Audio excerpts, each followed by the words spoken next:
कहो श्री कृष्ण चैतन्य प्रभु नित्यानंद श्री अद्वैत गदाधर शिवासादि गौर भक्तवृंद की श्री राधा कृष्ण गोपीनाथ श्याम कुंड राधा कुंड गिरी गोवर्धन की मथुरापुरी वृंदावन धाम की गंगा माई यमुना माई की तुलसी देवी की भक्ति देवी की श्याम वेद भक्तवृंद की गौर प्रेमानंदे और glories to somebody devotees all glories to somebody devotees all glories to somebody devotees all glories to Shri Guru and Shri Gauranga Namo Vishnu Padaya Krishna Pristaya Bhutale Srimati Bhaktivedanta Swami ki namine Namaste Saraswati Devi Gaurvani Pracharine Nirvishesha Shunyavadi Paschatya Deshakarine.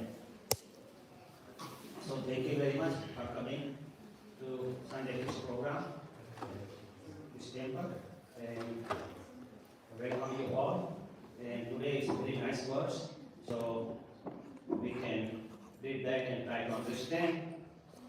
Before I start, I would like to take the blessings of all the Vaishnavas present here, so I can speak 2 words about this shloka. We are in the 7th chapter of Bhagavad Gita, and I will recite this. And then you can, after, I will recite 3 times and then you can recite. Matah parataram nanyam kinchit asti dhananjaya Mai sarvamidam proktam sutre mani gavaiva Matah parataram nanyat kinchit asti dhananjaya Mai sarvamidam proktam sutre maniganaiva Matah parataram nanyat kinchit asti dhananjaya Mai sarvamidam proktam sutre maniganaiva Matah parataram nanyat kinchit asti dhananjaya Mai sarvam idam proktam sutre maniganaiva Matah parataram nanyat kinchit asti dhananjaya Mai sarvam idam proktam sutre maniganaiva Matah parataram nanyat kinchit asti dhananjaya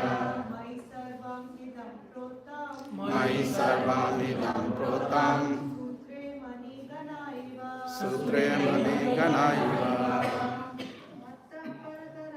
Matah parataram nanyat kinchit asti dhananjaya Mai sarvamidam proktam sutre maniganaiva Matah parataram nanyat kinchit asti dhananjaya Mai sarvamidam proktam sutre maniganaiva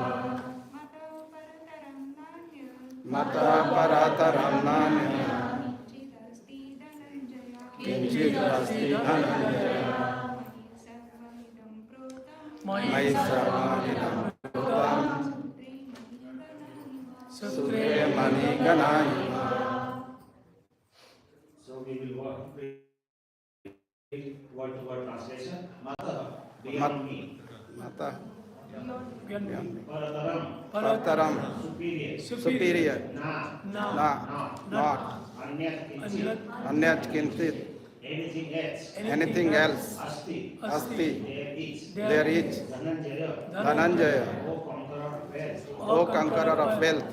Mai, Mai, in me, in me, Sarvam, Sarvam, all that be, all that be, Idam, Idam, which we see, which we see, Protam, Prutam, is strong, is strong. strong, Sutre, Sutre, on a thread, on a thread, Manigana, Manigana, pearls, pearls, Eva, Eva, light. like. Translation and interpretation by Srila Prabhupada teacher. O conqueror of wealth, there is no truth superior to me. Everything rests upon me, as pearls are strung on a thread. So I would like you to please repeat the translation. O conqueror of wealth, O conqueror of wealth, there is no truth there is no truth superior to me. superior to me. Everything rests upon me, Everything rests upon me, as pearls are strung on a thread. as pearls are strung on a thread. Purport. There is a common controversy over whether the supreme absolute truth is personal or impersonal. As far as Bhagavad Gita is concerned, the absolute truth is the personality of Godhead, Sri Krishna, and this is confirmed in every step. In this verse, in particular, it is stressed that absolute truth is a person, that the personality of Godhead is supreme absolute truth. Is also the affirmation of Brahma Samhita. Ishvara Param Krishna Satchidananda Vigraha. That is, the supreme absolute truth is personality of Godhead is Lord Krishna, who is primarily Lord, the reservoir of all pleasures. Quote, head reservoir of all pleasure, Govinda, and the eternal form of complete bliss and knowledge. These authorities have no doubt that absolute truth is supreme person, the cause of all causes. The impersonalist, however, argues on the strength of the Vedic version given in the Shetashvatar Upanishad, which says, Tato yad uttarataram tad arupam anamaya. Arupam means without form, no form. Ya etad vidurat amrataste bhavanti ete tare dukkham ivap piyanti. In the material world, Brahma, the premier living entity within the universe, is understood to be supreme amongst the demigods, human beings and lower animals. But beyond Brahma, there is a transcendence who has no material form and is free from all material contaminations. Anyone who can know him also becomes transcendental. But those who do not know him suffer the miseries of the material world. The impersonalist puts more stress on the word arupam. But this arupam is not impersonal. It indicates that the transcendental form of eternity, bliss and knowledge as described in the Brahma Samhita quoted above. Other verses in the Svetashvatar Upanishad 3.8 and 9 substantiate this as follows. Vedaham eta purusham mahantam aditya varnam tamasa parastat tameva vidvan atimratyum eti na anya pantha vidyate anayanaya yasmat param na paramasti kinchit yasmat namino no jayayosti kinchit vrakshaiva stabdo divitishtati ekas tenena purna purushena sarvam. I know the Supreme Personality of Godhead, who is transcendental to all material conception of darkness. Only he who knows him can transcend the bond of birth and death. There is no way for liberation other than this knowledge of the Supreme Person. There is no truth superior to that Supreme Person because he is the supermost. He is smaller than the smallest and he is greater than the greatest. He is situated as silent tree and he illuminates the transcendental sky. And as a tree, he spreads its roots. He spreads his extensive energies.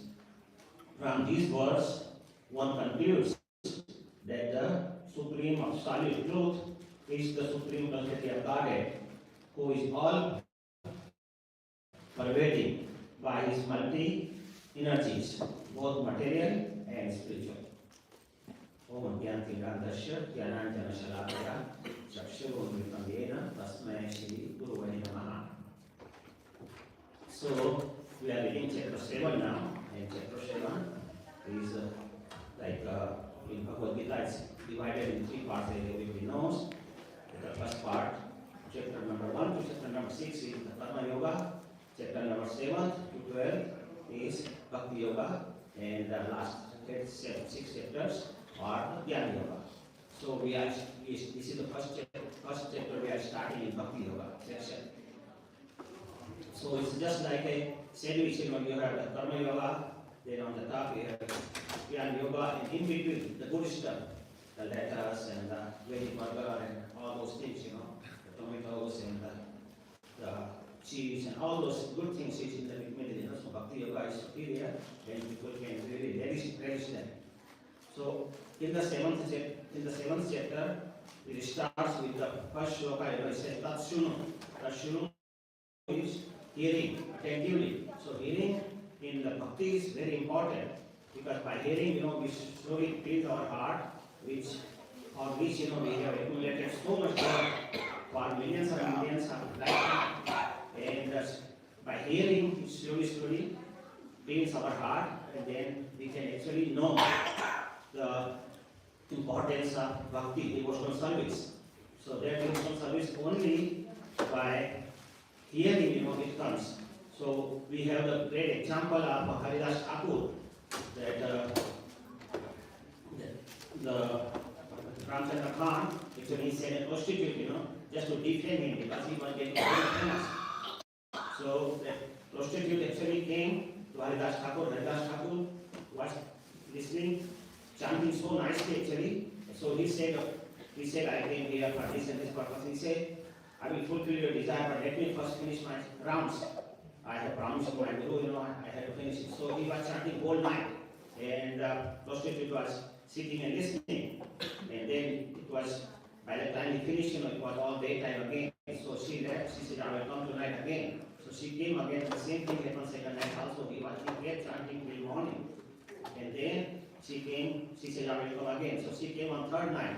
And third night, she listened, she was thinking, that this person actually is great, says, so she's chanting so clearly. So she started paying attention. She was listening for 2 days, but third day she was paying more attention.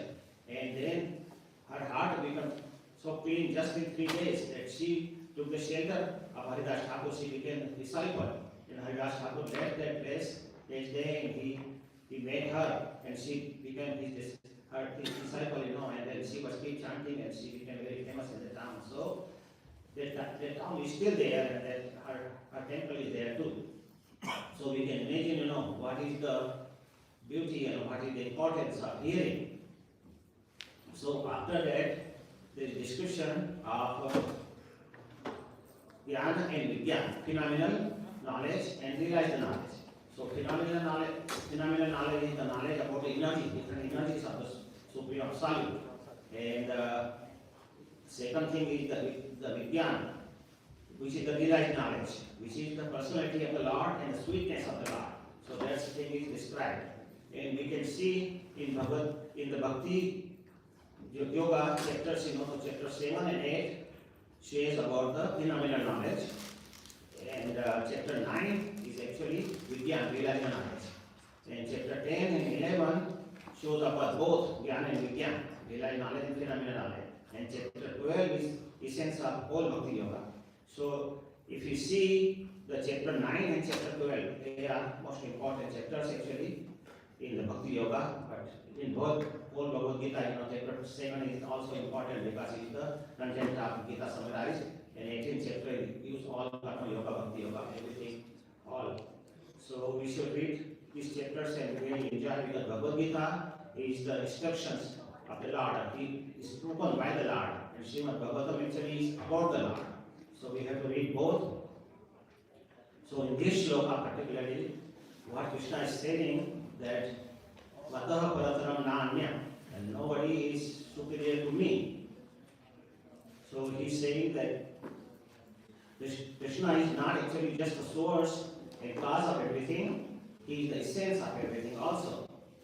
And just like the next verse we will read, it says, Rasoham Apsu Panteya, that I am the taste of water that quenches our thirst. So he's saying, that actually I am everything, I am the essence of everything in this material world. So Sri Krishna is showing, now somebody may think, why Krishna is saying that nobody is superior to me and I'm cause of everything, and he is showing off actually. So I heard a class by Bhakti Rasamana Maharaj, he was saying actually Krishna is telling we keep looking at Krishna, what Krishna wants, he said everything in Bhagavad Gita. So he's telling here that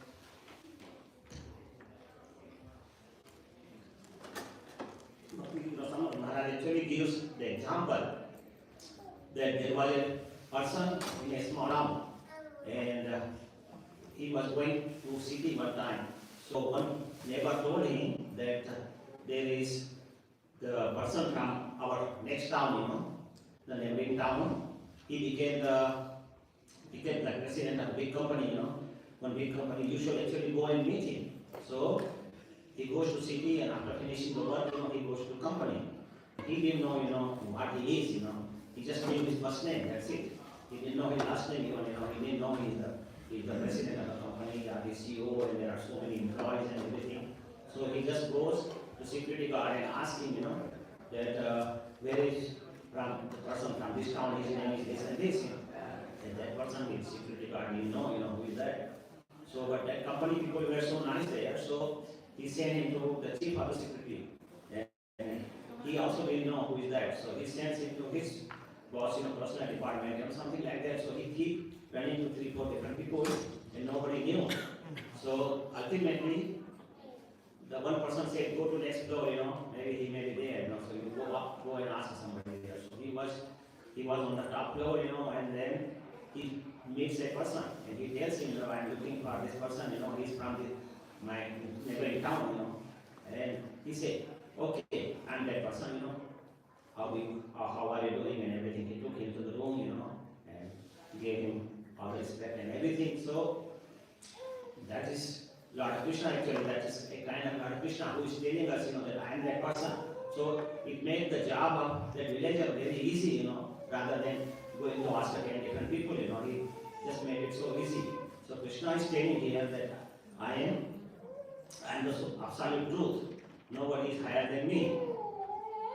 So, and in next line, he said that Kinchit Asti Dhananjaya, a little bit of anything cannot be equal to me. So that means, nothing can be equal to him actually, anything. And in the next line, he says Sutre Mani Ganaiva. So Sutra means, like a necklace. So he is telling that you are the pearls, and I am the thread which is joining all the pearls together. That pearl may be very big pearl, but all the jiva souls are strung on that thread. So actually there are two sides of Krishna's nature. If you see Krishna's nature, one is his great power, his energies. So it's known as Bharat. Another one is his sweetness, his great personality and his sweetness. So he can enjoy different prasad, like that. So that's known as Saulabhya. That Krishna is very easily accessible to his devotees, but it's hard for another person without devotional service. It's hard to actually realize him and know him. So that's known as Saulabhya. So his sweetness actually, and his accessibility, and his supremacy, actually all should go together. Then only he is Purna Purush, So these all are in the Krishna actually. So Krishna is saying that everything resting upon me, because in the pearl, in the necklace, everything is strung there. Everyone is dependent on this.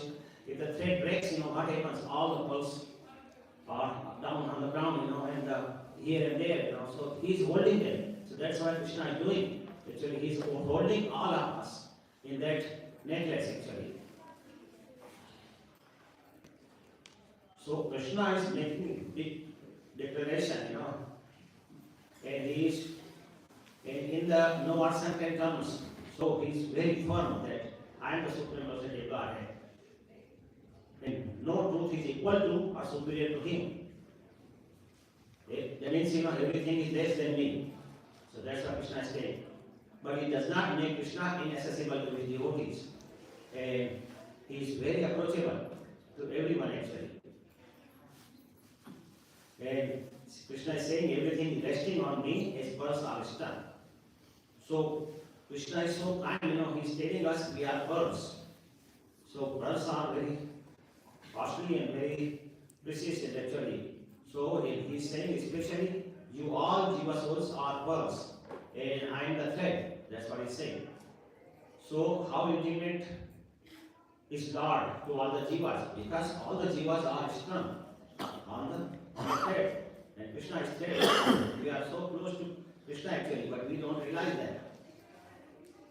We cannot get any more closer, we are already on the thread, so we cannot go any closer.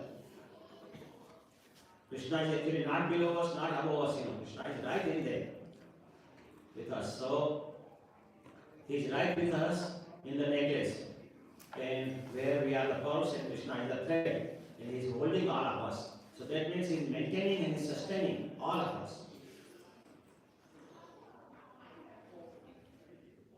Now let us see what way we are the pearls.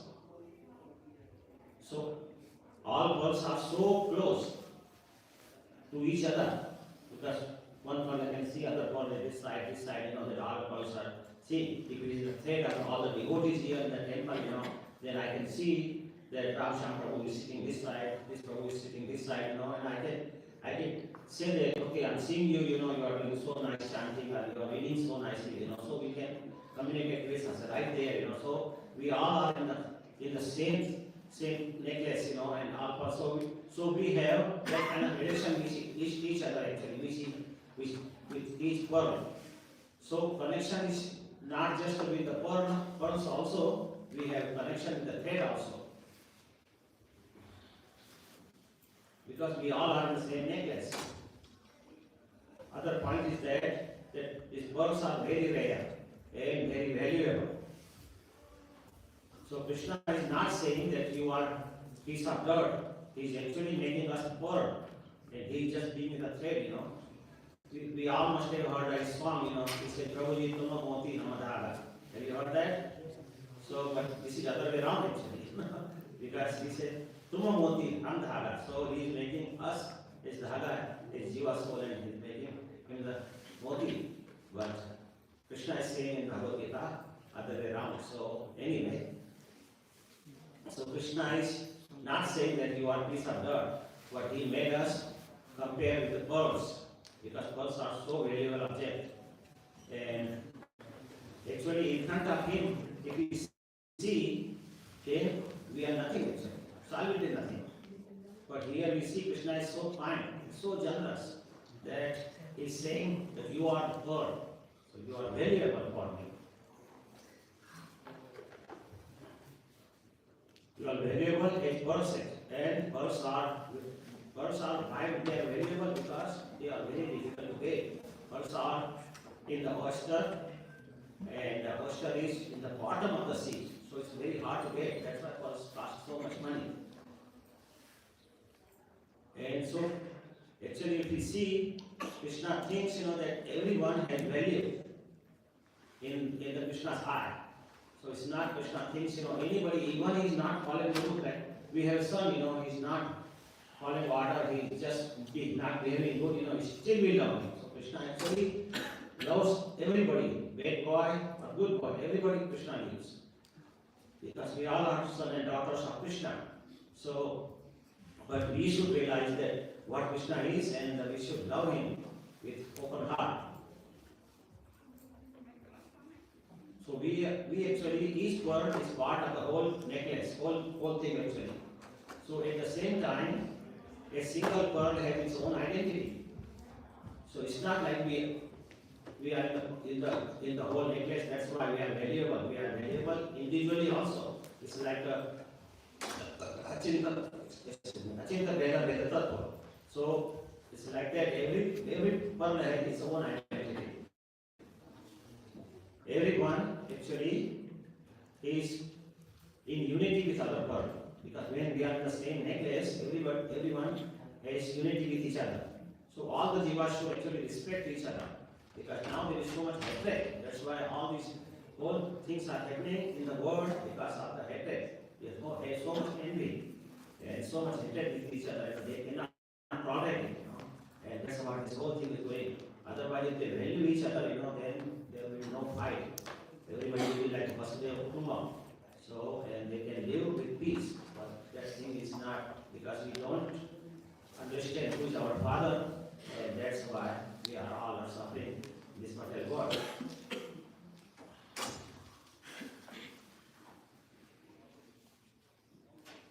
So Krishna is not saying that someone, because sometimes people think that some bad guys, who are murderers or these people, they may not be included, they should not be included in necklace. But Krishna is like that. He's not saying that you are not important, the bad guys, he's saying, Krishna is not saying that some of you are part of the necklace and some of you are not. He's not saying like that.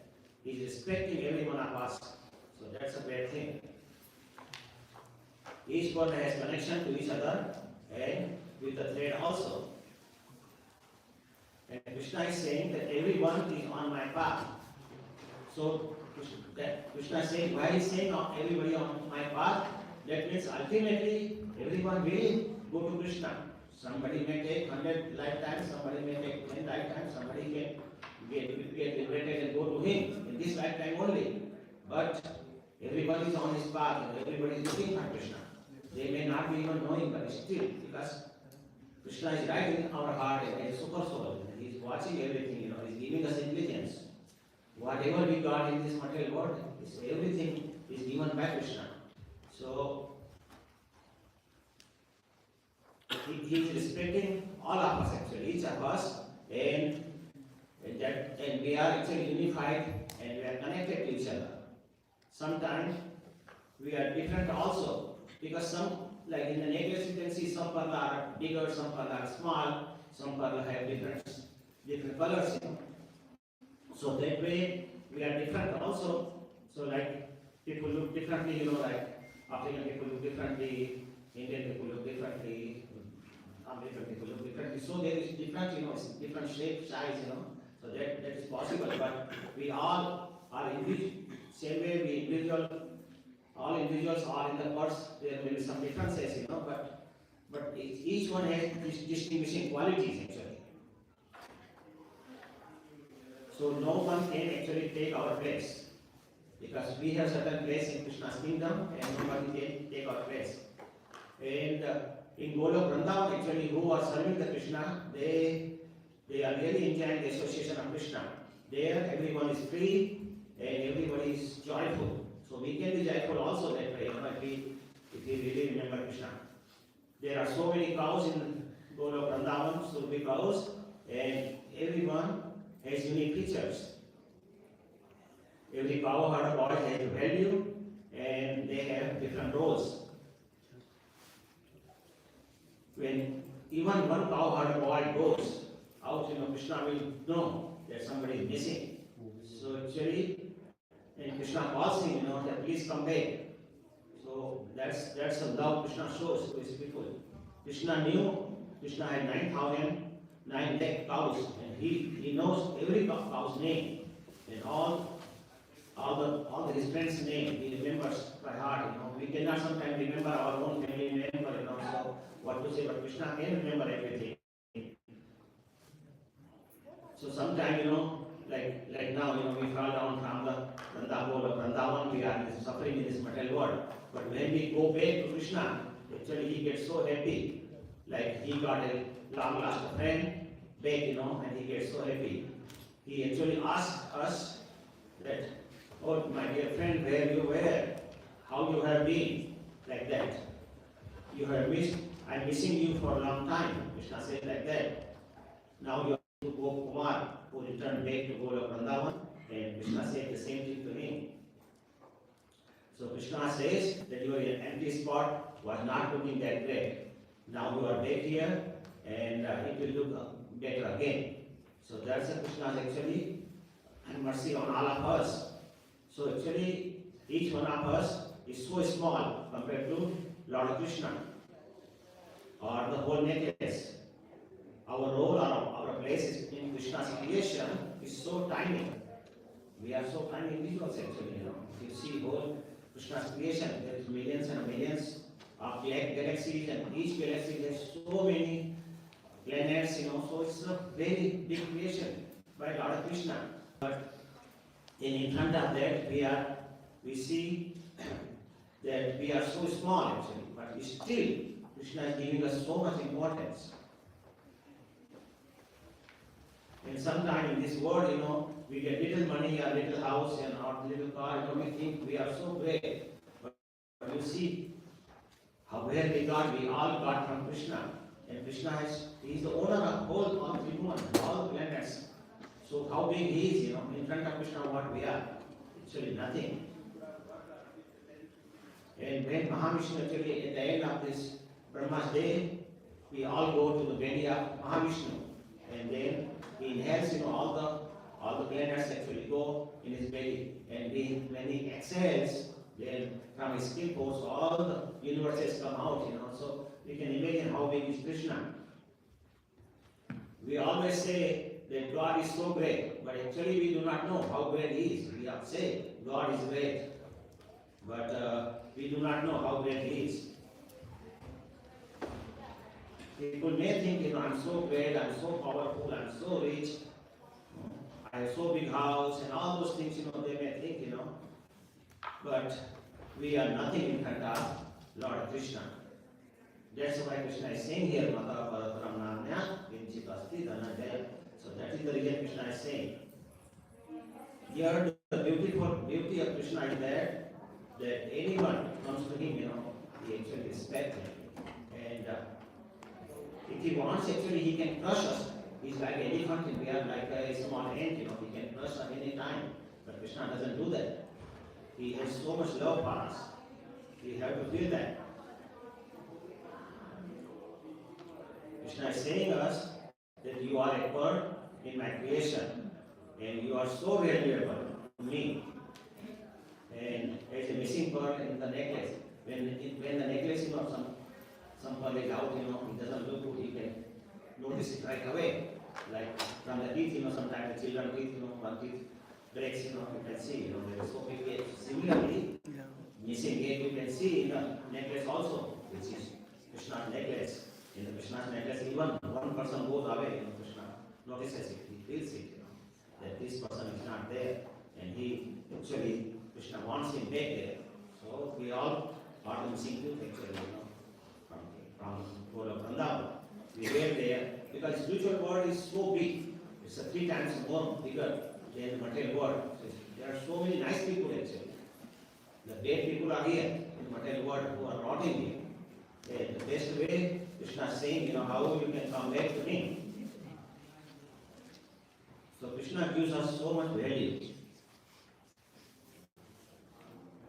Actually, a devotee of Krishna always thinks, you know, I'm so small. Why Krishna is giving me so much importance? So this is actually genuine humility of the devotee.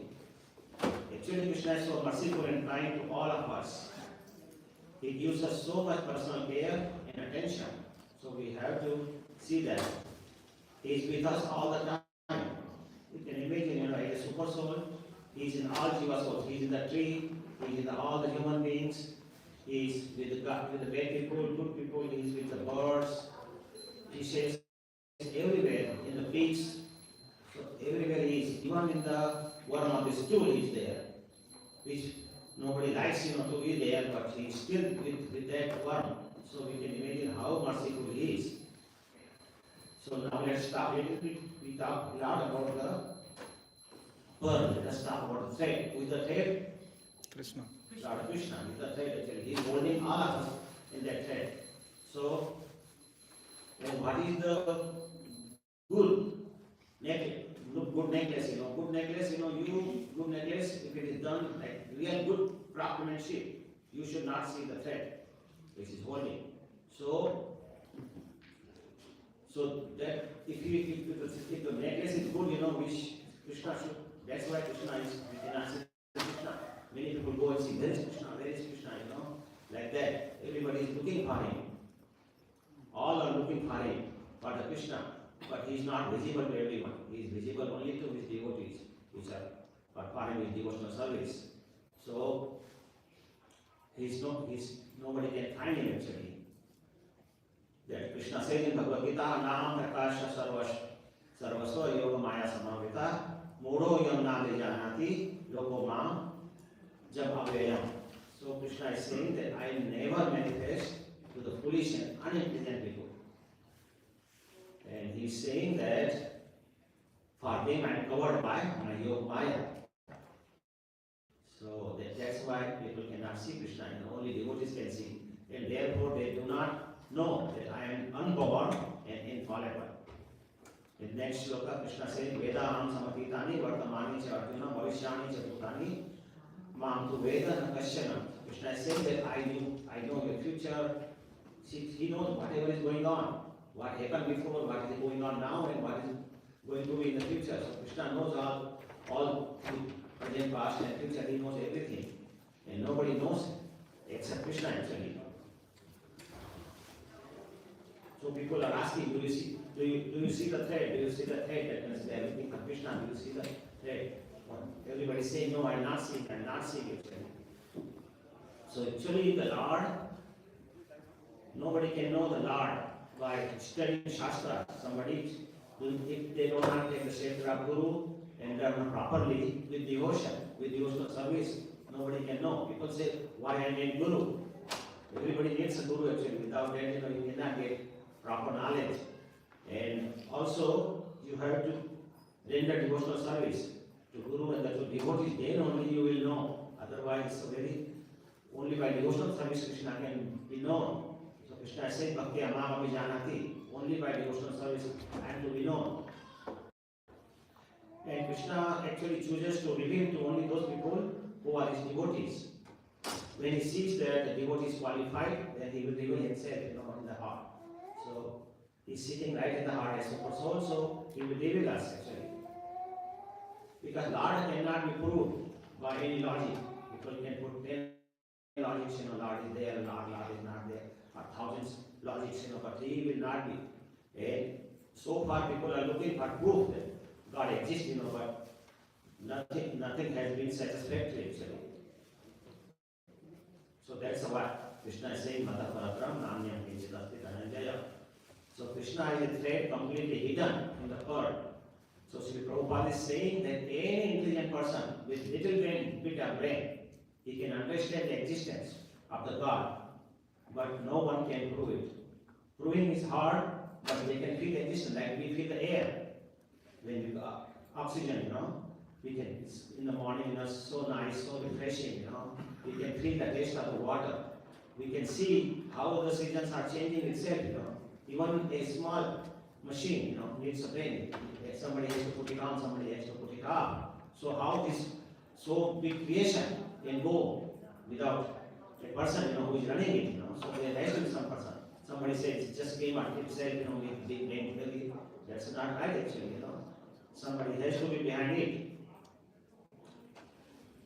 So Krishna is Supreme Personality of Godhead. He is original and he is primary person. There was nobody before Krishna, and Krishna is there all the time. It's not like he takes a birth and he goes away and he takes a birth. Like we see the sun in the morning. We see sun in the morning, in evening time it goes away. And then in the morning it comes again. It doesn't matter. It doesn't mean that the sun was born in the morning and evening he is dead, and in the next morning he is born again. It's not like that. Like when it's dark here, in some other part of the world, he is giving the sunlight. So sun is always here. Similarly, Krishna is always here. Like Krishna left this planet, we could see in Gujarat, in the Prabhat Kshetra, that Krishna left his body there. Somebody actually sent like the arrow to him, so the arrow on him. And so, but that thing is not right, because that's just to the external people, that Krishna left his world, but Krishna never put away. he never dies actually, and he never takes birth. His birth was in the prison house in Mathura, but actually he just appeared back then. It's not like he was in the womb of Yogi and 9 months he stayed there and suffered like all of us. It's not true. He just comes there in 400 form and he spoke to Vasudeva, take me there, and all the gates opened itself. All the security guards, they were sleeping so deeply. So how it can happen, because he's Supreme Lord. He can do anything, whatever he wants. It's his Leela. So his Leela, say that Krishna was born there and Krishna was dead there, it's not true at all. So it's all Leela. When he comes in the human form, he performs his Leela here, But Krishna is Krishna.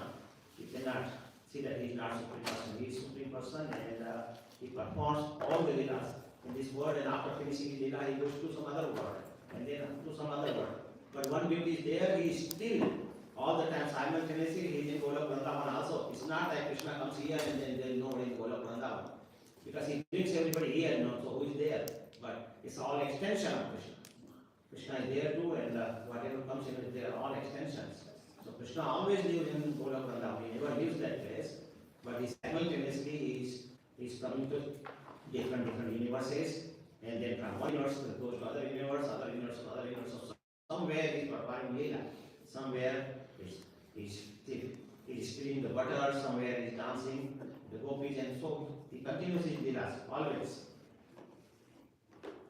Krishna possesses all good qualities. He possesses all opulent qualities, and he has so many all the opulences actually, like beauty and wealth, all the knowledge, all the fame, all the renunciation. So everything he has, and like Krishna is strongest in all world. Nobody can really be Krishna, because he is most strong, he is most rich person. So with all these attributes that Krishna has, so that's why he is actually the Supreme Lord. There are so many in the Vedic literature, like Prabhupada given in purport. He says, Swara Parama Krishna Sachitananda Vigraha Nadi Radhi Govinda Sarva Karana Karana. So Krishna actually is who is known as Govinda. He is the Supreme Godhead. He has an eternal, blissful and spiritual body.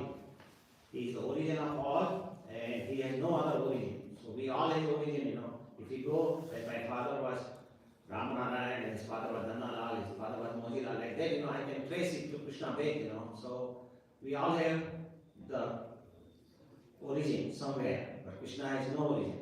Krishna was the original person. There is nothing beyond Krishna.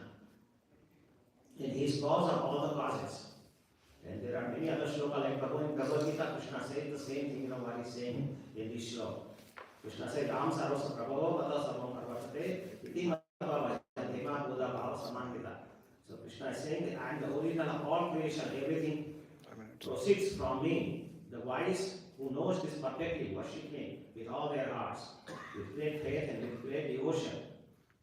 Also in the Kathopanishad, Kathopanishad is saying, Nitya Nityanam Chetanas Chetananam Eko Bahunam Yo Vidadhati Kama. He is saying among the Nitya Nityanam, among the Nityas, among the eternals, I am the prime eternal. He says Chetanas Chetananam, among the supreme living beings, I am the supreme living being among all living beings.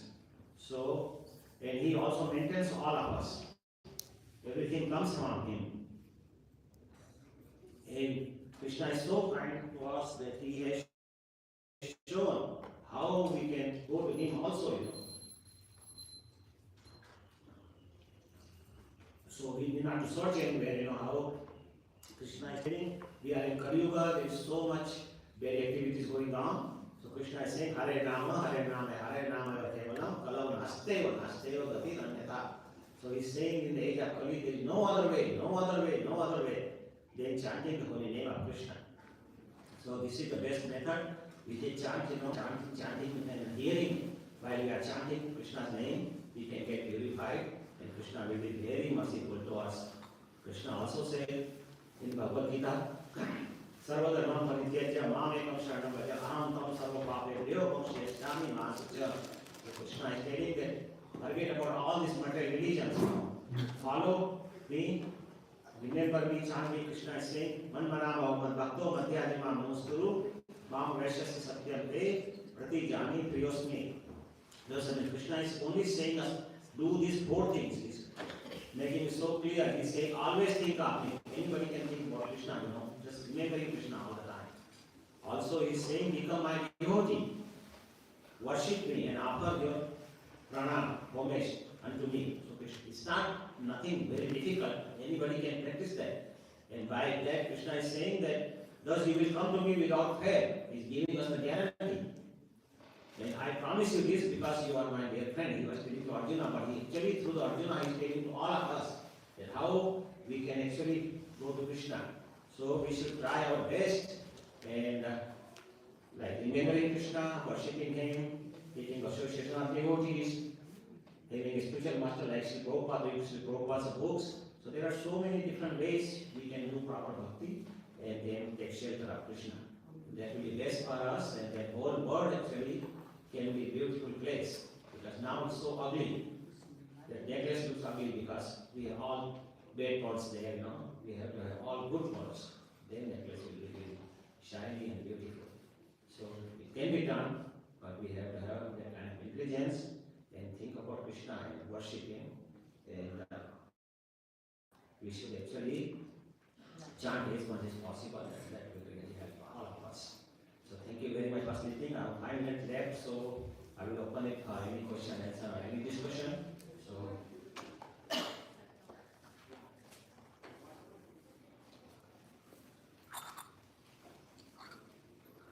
any questions?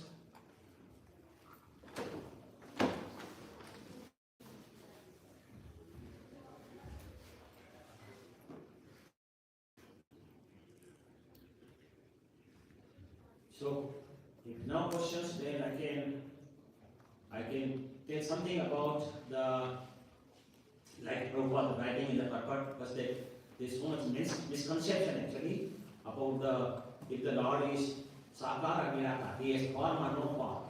So this misconception actually is there all the time. Some people are impersonalists, they think Lord has no form. And mostly like impersonalists, like we read the shloka that there is word Arup.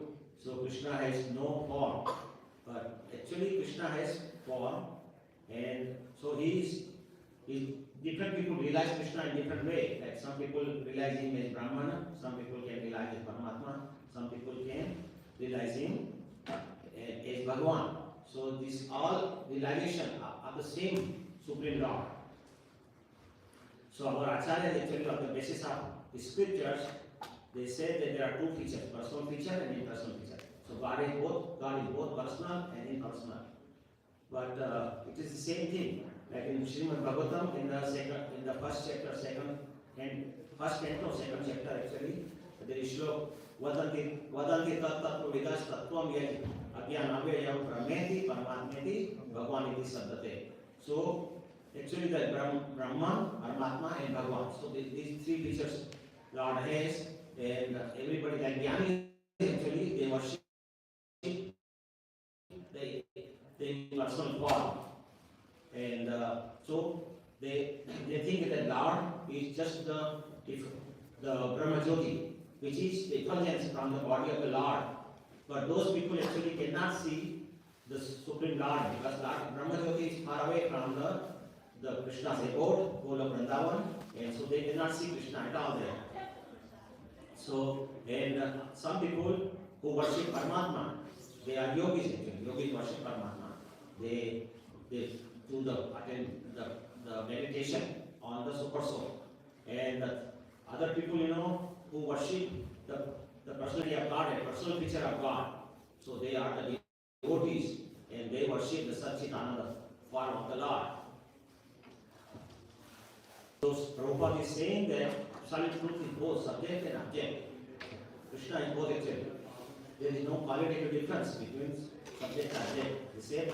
So students of Upanishad actually they realize Krishna as Brahman, the glowing presence of the Lord. And the yogis or Hiranyagarbhas, they see the partial presentation in the Paramatma.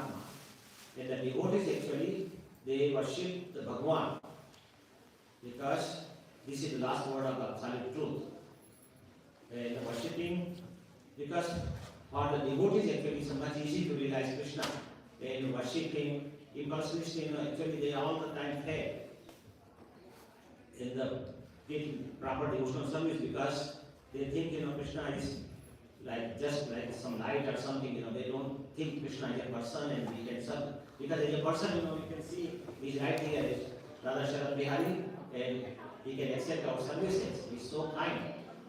So we should all the time think about the personal part of Lord, and that way we can do our devotional service much better rather than inconstant one. Impulsionists always fail to do proper services, to the Lord. And they come back again.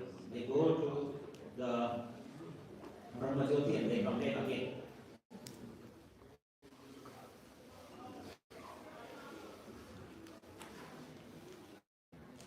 So I will end here now, and thank you very much for listening. And now also if you have any question, comments, anything, you can say something. It's our time now.